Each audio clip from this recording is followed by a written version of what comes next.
avant aucun des poteaux, au sein de 5 ans, qu'est-ce que vous vous êtes dit avec Félix C'est quoi Namarambo et Italie évident. Est-ce qu'ils ont pour allier à Naye? Donc, ils ont qui répondre à l'humour personnel pour que, à se permettre de déclarer un mot ailleurs. Donc ça me fait plaisir. Mais l'avocat c'est toi là qui va dire à l'assassin, surtout même pas la secours. Voilà.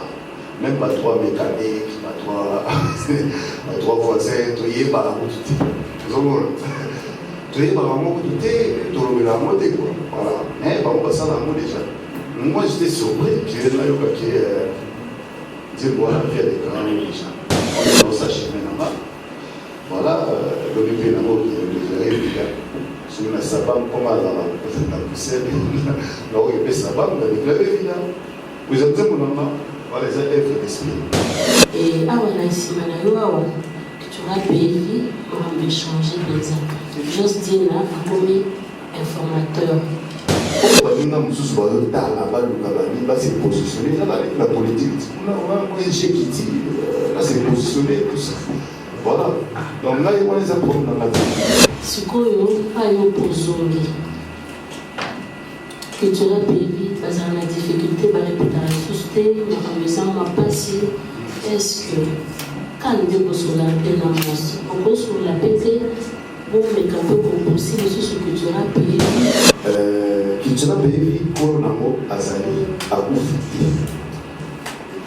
Bon, les attaqués personnels, papa ou pas. Les attaqués papa ou pas Oufi personnel que bâtiment ou bailler pour pas continuer. Voilà, pour l'amour azali, il existe. Nous avons la douleur de voir d'autres artistes, vous les artistes, par rapport à vous dire, il y a de ceux-là qui disent que la presse est liée à Rapon à Kombo Nabango. Lorsqu'on parle du Bango, ça veut dire qu'elle est liée à Kombo Nabango. C'est peut-être le moment déjà de les dire qu'on ne parle pas de vous. En fait, qu'elle est liée à Kombo Nabango. Parce qu'à venir dans les Banzambi, si jamais douleur est simple, le contrat est beaucoup plus que ce que vous êtes aujourd'hui. Tant que vous êtes allé sur le Naïu, vous voyez, c'est sûr que notre lié à Kombo Nabango sans eu de lié. Moi, je voudrais quand même te dire ça en face parce que c'est vous qui représentez les artistes dans cette salle, de nous interdire maintenant de ne parler pas de vous. Là, il y a ma manière, ma caractère, ma éducation et tout. Comprendre. Voilà. Et ça, c'est comme un succès. Mais il faut.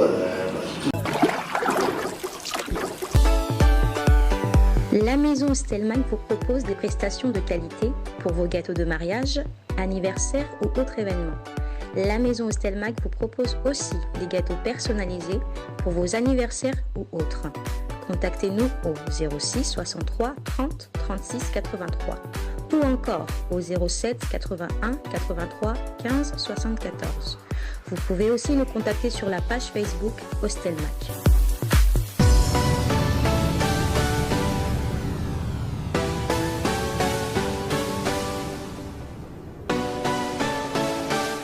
Il a étudié cette réalité, la route, les embouteillages et autres. Et aussi, comme vous le savez, il fallait peut-être attendre aussi d'autres confrères et consoeurs. Mais bon, quand cela ne tient, nous sommes appelés à commencer. Ceux qui vont devoir être en état pour nous retrouver ou encore on aurait déjà fini. Voilà, comme nous le savons, nous avons eu des SMS, nous avons eu des invitations. C'est pour la conférence de presse de cet artiste musicien qui est devant nous, qui s'appelle Misha Choco. Après presque plus de 5 ans d'absence au pays, l'artiste de retour à Kinshasa, aujourd'hui il revient parce qu'il est congolais, parce qu'il a évolué parmi nous, parce qu'il a trouvé qu'après tous les moments passés à l'étranger, il était temps de revenir. Voilà pourquoi l'artiste nous revient. Il nous revient pas comme nous disons, mais vide, il nous revient avec un single pour l'heure que nous sommes en train de savourer ces derniers temps et aujourd'hui nous aurons encore l'occasion de pouvoir vivre ça dans cette conférence de presse.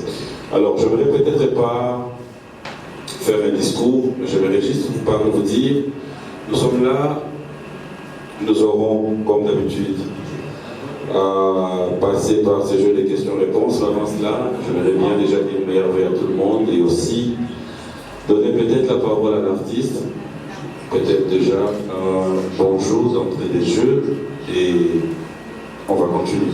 Bonjour Michel. Oui, bonjour à tout le monde déjà. Merci d'être là. Je suis ravi, je suis content de vous avoir ici avec nous. Voilà, donc je suis là, posez-moi les questions que vous avez, je répondrai. Merci à vous toutes et à vous tous. Merci. Voilà, merci Richard, c'est comme l'avons dit. Donc, nous allons poser des questions. Mais après, c'est vrai qu'il y aura diversité de questions, je sais. On va peut-être pas vous demander de rester sur le single ou encore son retour, son projet d'avenir. Nous laissons la presse poser toutes les questions. Tu peux? Oui, je suis là pour ça. Voilà, il est là pour ça. Alors, sans plus tarder, nous allons passer au jeu des questions-réponses tout en respectant le geste barrière. Vous savez, il ne faudra jamais oublier que la pandémie est là et nous essaierons, nous qui sommes de la presse, de sensibiliser la population à pouvoir respecter le geste barrière. Cela va devoir nous aider à aller de l'avant. Je reste là. La musique Nayo, ils ont à venir mini. Ils ont un single après la fin janvier.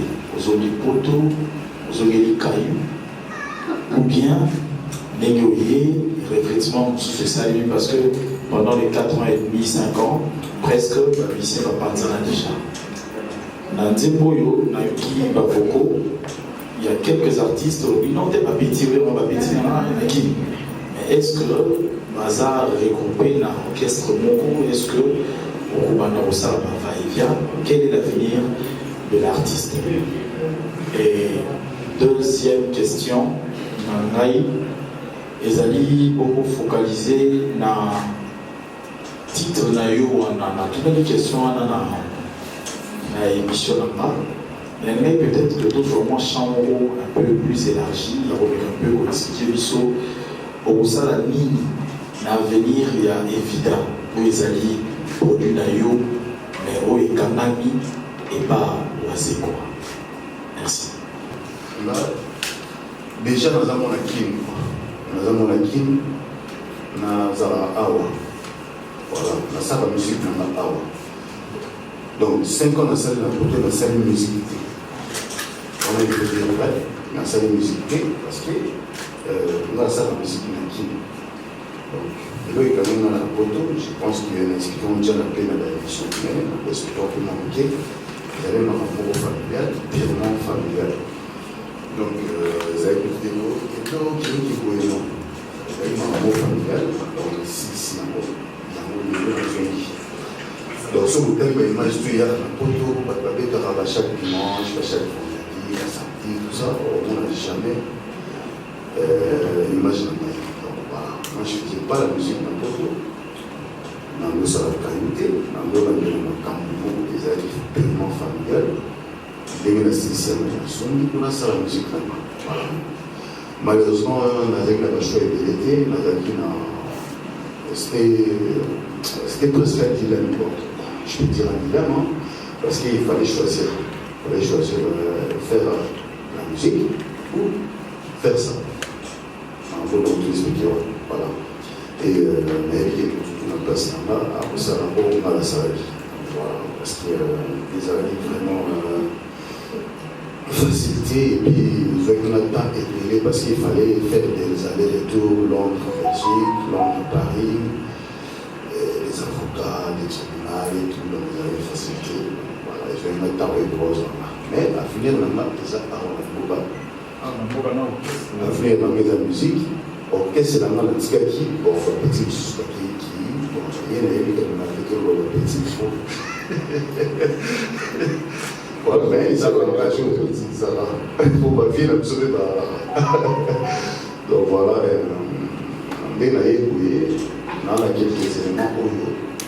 Si quelqu'un est vraiment fidèle, tout ça, on a déjà. Donc, c'est quelques éléments. Et puis je vais continuer quoi. Donc l'avenir dans la musique.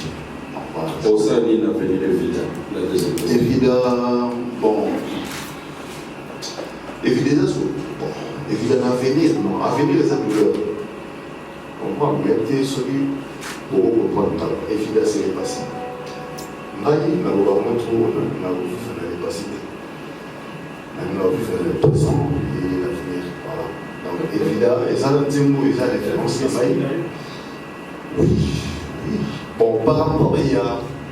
Et là, par rapport, il y a droit d'auteur, c'est ça? Oui. Parce qu'il y a un amour qui est. Nayoba qui est, mais il sait que Evida vient déclarer un mot, tout, voilà, il a déclaré un mot n'importe. Parce qu'il savait qu'il y a des émissions, il y a des émissions, tout ça, par rapport à Nérévi a déclaré Evida. Mais à ça, il y a un match sur l'amour, il a provoqué. Mais Evida s'est passé, c'est pour la douleur, on continue. Voilà, c'est ça. Merci. Mais tu n'as pas été aussi trop clair, Richard Chombo. Parce que moi, dans ma famille, il faut arrêter les études pendant 5 ans. Parce que vous avez organisé des photos, vous avez un canard, par exemple, dans ces photos, qui n'ont pas les documents, qui n'ont pas de papier, mais ça, la musique, 5 ans. L'artiste, l'artiste va vous faire. L'artiste ne meurt jamais, il fait au travers de ses œuvres. Mais il y a vivant pour arrêter complètement la musique. Alors, on a été apporté dans une pause musicale. De mon rêve, de mon niveau, et deuxièmement, aujourd'hui, dans le système, nous avons une finesse, si je peux dire ici. Vous avez 4 ans de ça, mais plutôt emprunter cette nouvelle musique, on a un peu urbanisée, si tu veux bien. Est-ce que les chercheurs vont pas jeter le coup d'ex? Est-ce que vous dites pour que pendant 5 ans, n'importe qui sera leur avenir? Dans ça 5 ans. Pour vous dire vrai, j'ai fait un break par rapport à la situation actuelle. Situation des Arabes. Bon, là, c'est un cas sur les Arabes. Voilà. Maintenant, il y a un album. Il y a aussi un album. Elle a commis la photo. Dans le petit, bon, nous avons la photo. Elle a commis la petite balle moi. La balabala. Ok? Voilà. La petite balle qui est la famille, la maman na bango, batikaba. Bakina, la vie na bango et tout. Voilà. La situation là, Moninga il a tiré, elle a qui on a tiré, les hommes étaient là qui. Dans la zaï pena. Donc il fallait que l'on assiste à bon moment. Mais avec cette situation-là, on a eu la choisi. La monnaie qui est bon. Mais maintenant, c'est plus ça. Mais ça a été fait dans la base. Mais bon, on n'a pas au téléphone. Non, ça va pas. Ça a été bien sûr, mais si on a la petite situation, il y a un monde à côté qui a une solution. La situation-là, mais il y a même des choses qui ont dit, on ça la même chose que là. En tout cas, vous voyez qu'il y a pas les athées. Voilà, et donc il y a quand même un côté, voilà, parce qu'il fallait, comme on a dit tout à l'heure, il fallait qu'on a pas procès, tout ça, il faut qu'il y ait un Londres, parce qu'on va dire Londres maintenant en Belgique. Voilà, il fallait qu'il y ait un Londres, pas procès, tout ça, l'avocat, ça demande des moyens, ça demande de l'énergie, du temps. Ben, vous voyez, du péquet. Musique, et c'est la musique qui est à 100%. Donc, il faut apprendre ça dans la musique dedans. Donc, musique, combinaison, on n'a pas de monnaie ici. Il y a un salle de plaque. Voilà. Par contre, on va mettre dans la photo, la femme dans la photo, c'est bon quoi, pour eux, c'est bon. Mais on a les photos pour faire la télé, on a fait la photo par contrainte. Voilà.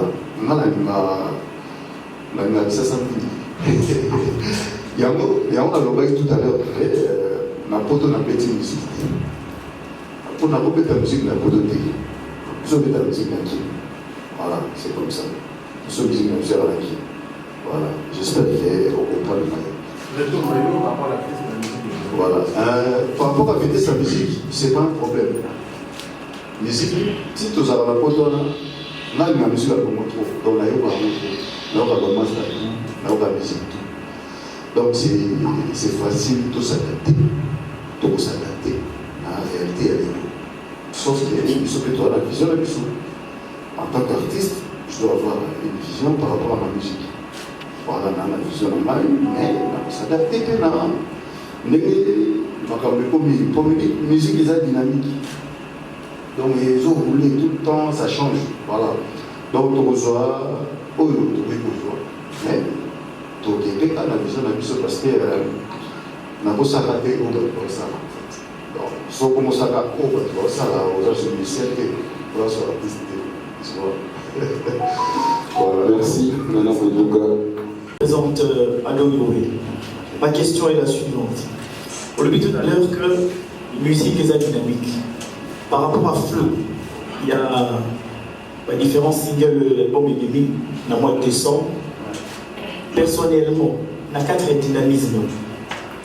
Qu'est-ce que l'Isha a un amour et Sika? Au lieu où vous allez reconnaître que il s'agit de distinguer par rapport il y a l'opinion sur le marché. Voilà la première question. En ce qui concerne la deuxième question, on dit tout à l'heure que Evida, ils ont des solos il y a passé, ils ont un cas. La question est la suivante. Avant aucun des poteaux, au sein de 5 ans, qu'est-ce que vous vous êtes dit avec Félix Ouassé quoi dans Marambo et Italie Evida? Est-ce qu'ils ont pour aller à Naye? Donc, ils ont qui répondre à l'humour personnel pour que, à se permettre de déclarer un mot ailleurs. Merci. Evida, bien sûr, les a le passé, mais la nouvelle qui est les a référence, il y a l'Isha. Parce que la vétérinaire Tata Adolphe, et je salue. Et puis, mais la salle est baptisée pour le elle n'avait pas osé quoi, c'est ma chance, à ça et puis, Dieu vous connaît quand tu vas qui va tout, voilà, donc on les a mis des références pour il y a l'Isha. Voilà, la bonne religion jamais. Voilà. Mais donc, on va amener à Sika. Et l'eau va Sika. Déjà, sous le soleil, l'eau va Sika raté déjà. Voilà, voilà, il y a une ligne pour ceux qui ont toujours une table de poisson. Et l'eau va Sika raté. J'ai fait un bar tous. J'ai. Na salement texte bon oui ça bien tout ça bien moi ça va faire moi tout faire tout le temps parce que moi j'aime là la voyez pas faire mais moi pas un beau tout faire voilà donc ils ont texte bon bien et puis une belle mélodie je crois donc voilà na tala que pendant côté Sika en tout cas ce qui c'est là la tchaki minga sans la Sika parce que là, il y a c'est les armes à monter. Par exemple, tout ça, les armes à monter déjà. Il y a un mot aussi quand même. Non, moi, il y a un mot aussi quand même. Il y a un mot. Donc voilà, les armes à monter, la musique. Tout ça, la radio, ils arrêtent déjà. Mais, pour améliorer un mot, tout ça, on a gagné la mission, c'est nous. Mais il n'y a pas de nouveau sur terre, sous le soleil. Voilà. Ah non, Makambo et Wiki, d'abord, c'est le Congo. En fait, c'est l'épisode qu'on met dans la c'est le Congo. Pour sur la toile de terre, le président orchestre. Mais on le mot orchestre, et ça va jamais de la vie. Et puis, il m'a invité, le Tromolo, la toile de terre, ça me fait plaisir. Ça me fait plaisir, normalement, là, il va mesure évoluer. Congo, parce qu'avant, tu ne peux pas. Avant, au Congo, le don de terre, jamais. Comprendre. Donc, ça me fait plaisir. Mais, d'abord, qu'est-ce que tu as là qui va vivre, va faire la scène, surtout, ça va même pas la secours-là. Voilà. Même pas 3 mécaniques, pas 3 voisins, tu y es par la route. Tu es par la route, tu es la route, voilà. Mais, par contre, ça, la route déjà. Moi, j'étais surpris que là, il y a des grands déjà. Comme j'ai dit tout à l'heure, moi, j'avais la main, donc il y a des débat à la télé, ça. À la vie, on se l'a pour la soirée. Donc, on a bien aidé, on l'a tranquille, on s'est fait. Voilà, mais sauf que on a payé dans sa chemin là-bas. Voilà, le pays là-bas, il est évident. Si on a sa banque, comment elle a la poussière, non, il y a sa banque, mais il est évident. Vous êtes un bon moment, voilà, les élèves d'esprit. Voilà, donc sur la vie, pas de soucis. Merci. Merci. De l'homme, c'est vraiment plutôt cool. Dans le qui ont mesuré dans c'est bon. Et la CPI Mingine, nous avons dit Kinshasa parce que 5 ans, c'est béni, on dit que l'orchestre est habitué, la mission est bakina, le fait que nous avons dit, on s'est dit que certainement on aurait monté Pantouana. Maintenant, tout le cas, au Canada, vraiment, la relation a bien un monstre. Vas-y, quoi. Oui, on a entendu tout à l'heure de Nassau Ranaï. Il y a un moment donné, une question, il y a pas d'autre qui est là, parce qu'il est tout sur là. C'est-à-dire qu'il est tout sur la tête. On a directement la société de terre, parce qu'on a un contact. D'accord. C'est que, comme on sait que c'est un camp, il va aller à Kinshasa, m'embellerait, il y en a de localement, qui est à 41 minutes, m'embellerait dans la culture à pays. Monstre, à la porte au Kangolobi, et à Wanaïsima, la culture à pays, on va échanger d'exemple. Juste dire là, comme informateur, il y a des moteurs gérés, orchestre, ma maison qui est dans ma déménagement. Ce qu'on a pas eu pour zoner. Culture pays, parce qu'on a difficulté, par exemple, à ajuster, ma maison m'a passé. Est-ce que, quand on est sur la pénance, on est sur la pété, on met un peu comme possible sur ce culture pays. Bon, il manque à répondre là, il y a pas beaucoup. Oui, il y a 5 ans dans la salle. Et ça, on va trouver un message, on va WhatsApp, on va Instagram, voilà, on va Facebook. Maintenant, c'est un mail, on va pour la salle, parce qu'il y a un porte au bas, c'est plus la tête. Maintenant, on a servi dans la militaire. Alors, ça, on va se faire dans la scène, c'est-à-dire, il y a qui ça, il y a le loco, ça en est la vie dans mon douleur. Voilà. Culture pays pour l'amo azali à Oufiti. Bon, les attaques qui sont personnels, papa ou pas. Les attaques qui sont papa ou pas Oufi personnel, qui est bâtiment où il va y aller, on va continuer. Voilà. Pour l'amo azali, il existe. Hein? Mais c'est pour que. Donc, on a fait des choses pour nous avons comme avion encore. Donc, Azat en vie. Donc, il y a une personne en orchestre qui est Azali. Donc, on a tenté, on a mis la ressource qui on a vu, non. Sauf que Azali était oui. Là, ça se comprend. Mais là, il existe, il a envie. Il y a une personne qui a une oh, Baninga Moussous Balota, la balle ou Kabani, là c'est positionné, là la politique, on a un échec qui dit, là c'est positionné, tout ça. Voilà. Donc là, il y a des problèmes dans la vie. Là, il y a un problème, là, il y a un matin. Oui, elle a un problème. Bah, tu vas se faire une ça. Bah, tu vas voilà, il y a un monde à y ça. Il y a un monde à y dans douleur. Voilà, donc en tout cas, j'espère que vous êtes satisfait de la réponse. Voilà, on continue. Isaac Maïs. Sorry. Voilà, Charles Dupresse. Bonjour Richard, bonjour chers confrères, bonjour tout le monde. Bonjour. Je m'inspire de votre chanson Douleur pour exprimer ma douleur comme préoccupation. Et Richard, j'aimerais savoir le but de cette conférence de presse et puis qu'est-ce que tu attends de nous, la presse, par rapport à cette conférence de presse. Si vous me répondez, je pourrais avancer, si vous permettez. Le but de cette conférence de presse, c'est, comme je l'ai dit dans les émissions, diverses émissions que j'ai faites,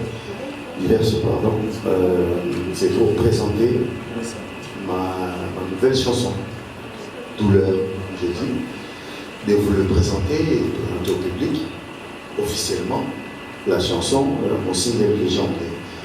Voilà, et puis la presse, vient à annoncer le bar. Vous avez donc il faut tout marcher ensemble. N'a jamais représenté douleur autre part que ici avec vous. Donc voilà, je vous respecte tellement que la qui vraiment pour la présentation officielle, il y a douleur. Douleur.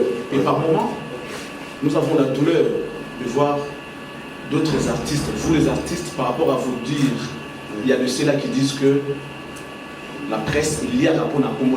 Lorsqu'on parle de Bango, ça veut dire qu'il y a rapport à Kombo.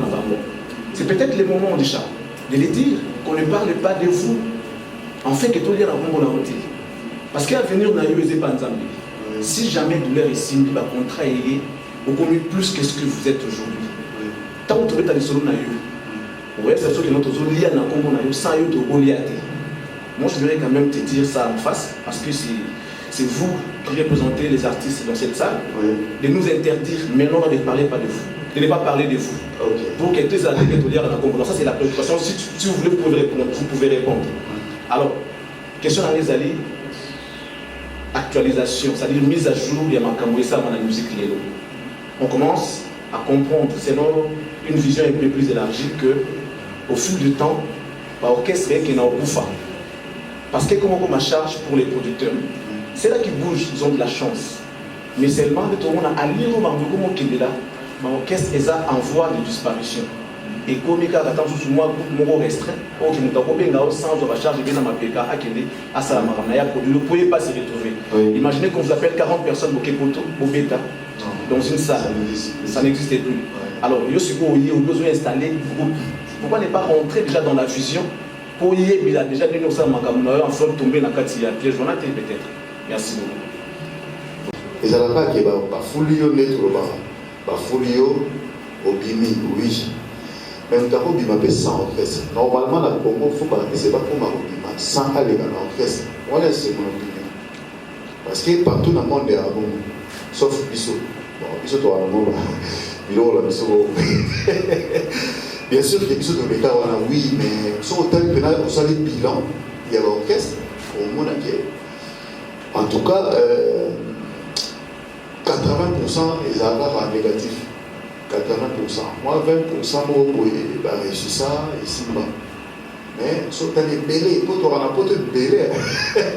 Moi, je suis artiste. Et bélé, tous les artistes, ils ont beaucoup de et ça, pourquoi?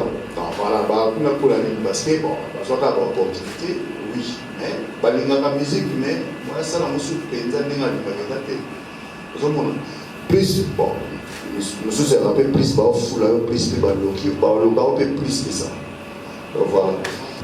Donc, en tout cas, maximum 10 personnes. 10 personnes maximum. Donc, nous avons un groupe, moi, donc, tout ça, moi, tant qu'on a salué la photo, tu comprends un peu ma temps. Mais, il n'y a pas eu le barrage. Tu as photo de Zoma, tout ça, tout ça, alors, tu vois le médaillon et l'autre qu'on est dans 6 milliers de non, moi, déjà, en tout cas, pour excuser, en tant qu'artiste, on a aussi une excuse par rapport à ça. Là, il y a ma manière, ma caractère, ma éducation et tout. Comprendre. Voilà. Et ça, c'est sûr comme un succès. Mais il faut une excuse par rapport à ça. Mais, personnellement, c'est pas mon éducation déjà. On a évité la musique sur la salle à pour la salle de Jamma, attends, qu'est-ce que c'est? Voilà. Attends, on a évité de donner à vous le manquer de respect et la salle je pense pas. Donc, les hommes en éducation, en tout cas, mille excuses pour ça, pour mes amis et mes collègues. Excuse l'accepter. Merci. On insistait trop aux autres musiques, style caché même il y a eu beaucoup. Mais le temps nous surtout au sein de la poteau, et là on a la comeback moment. Public ni cible au visé parce que ban les logos basés dans la campagne. Et bien là, on est dans le véritable combat, ils ont qui est vraiment la copine.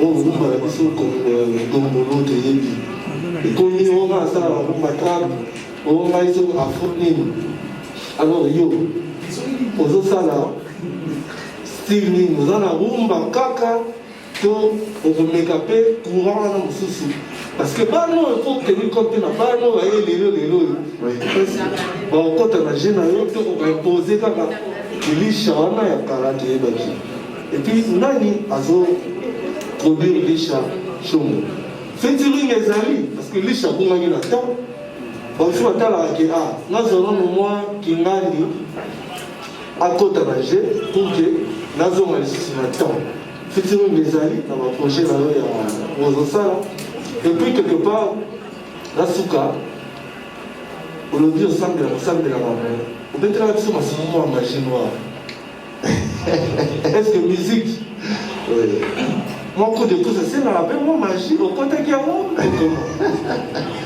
mo insistaka na ok donc biso baartiste tolobaka neti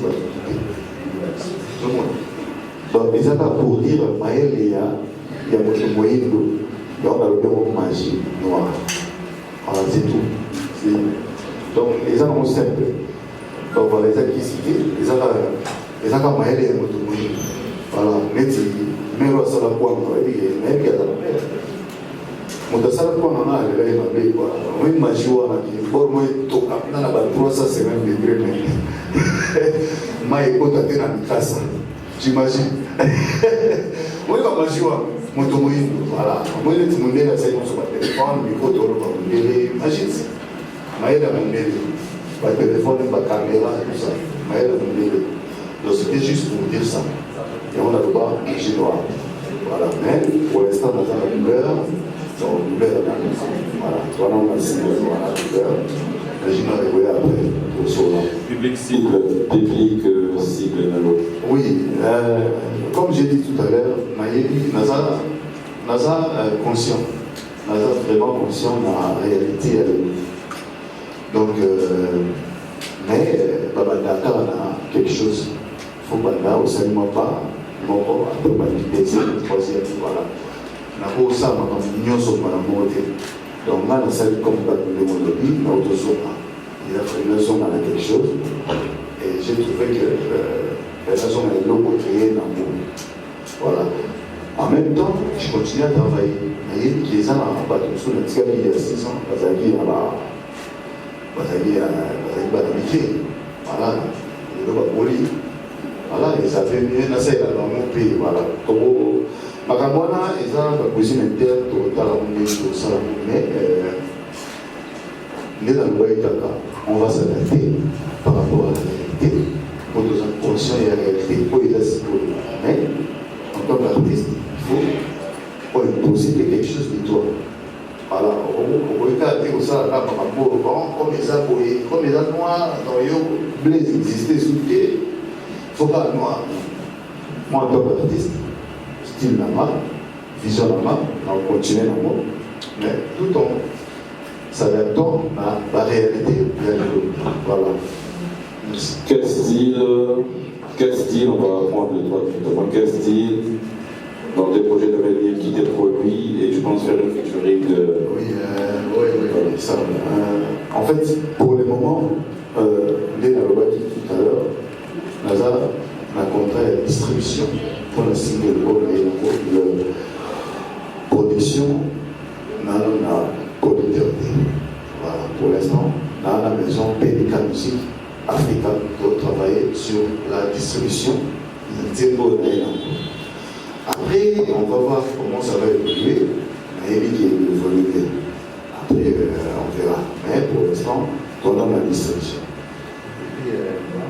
Dans l'avenir, je pense faire la featuring. Oui, il est obligé de featuring tout ça. Mais pour l'instant, comme j'ai dit, moi je travaille d'abord. Dans ça, dans nous. Donc, on a signé en même temps, on va continuer à travailler. Au moment opportun, on va voir. On va featuring, mais comme Vaïda, l'autre, il faut featuring. Voilà, on va s'adapter, pas de soucis. Merci. On continue. Oui, merci. Pour des gens contactés. Solo Linaï, Si vous sololez bien, c'est bon. Si vous sololez pas bien, c'est pas moi. Mais aussi, l'artiste est là. Donc, on va donner la parole. Peut-être un mot à la presse et moi je vais conclure. Oui, merci beaucoup la présence d'Aminotou. Vraiment, ça me va trop au cœur. Merci beaucoup. Naï na œuvre moko parce qu'il a dit ses œuvres. Nagoyanga na maloba papa te. Yango naï na œuvre au douleur. Naï que ndenge na kutana na bino koyele bokosoma ngai mpe bato bazwa douleur et partout bayoka yango. Merci na bino. En tout cas, mingi kolobisa te. Juste un merci, un grand merci. Ok. Merci beaucoup. Voilà, un grand merci. Ça définit pour aujourd'hui. Merci à vous tous. J'espère qu'il y a un cocktail qui est organisé. On va partager un verre. Juste après le verre, je crois qu'il y a quelqu'un qui nous a invités tous.